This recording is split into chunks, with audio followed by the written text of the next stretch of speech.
ഈ സ്ത്രീകളെ വർജിക്കുന്ന മത നേതാക്കന്മാർ, നായകന്മാർ, ആരും ആയിക്കോട്ടെ, അവർ യഥാർത്ഥത്തിൽ നല്ല ഒരു മാതൃകയല്ല. They are not good models.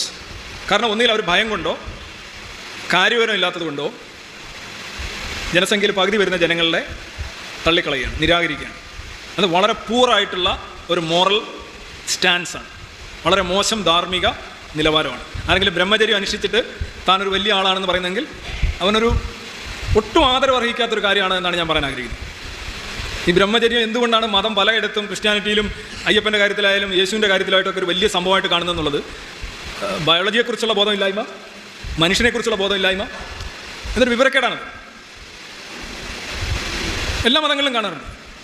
Even നരേന്ദ്രമോദിയുടെ കാര്യത്തിൽ പോലും പുള്ളി സ്ത്രീ സംഗമം അല്ലേ, നരേന്ദ്രമോദി യശോദാബെന്നെ വിട്ടിട്ട് പോവുകയാണ് ചെയ്യുന്നത്. സന്യാസത്തിന് പോയെന്നാണ് പറയുന്നത്. സിദ്ധാർത്ഥനും യശോദയെ വിട്ടിട്ട് പോകുന്നത് സന്യാസത്തിന് പോയെന്നാണ് പറയുന്നത്. വർത്തമാന മഹാവീരനും വൈഫ് യശോദ തന്നെ വിട്ടിട്ട് പോവുകയാണ്, സന്യാസത്തിന് പോകുന്നത്. 3 പേരുടെയും പേര് യശോദ എന്നാണ് തുടങ്ങുന്നത്. അതെന്തുകൊണ്ടാണ്? അതൊന്നുമില്ല, അവിടെയൊക്കെയുള്ള ആളുകളുടെ പേര് എങ്ങനെ യശോദ റീജിയനിൽ വരും. വല്ല ഫിലിപ്പീൻസിലായിരുന്നെങ്കിൽ വല്ല ഹാങ് ഹും ഹൂന്നും ചിയാങ് കഴിക്കുന്ന വേറെ എന്തെങ്കിലും പേരായിരുന്നു. കേരളത്തിലായിരുന്നു വല്ല തങ്കമണിയും രമണിയും ശാരദയൊക്കെ ആയാലും.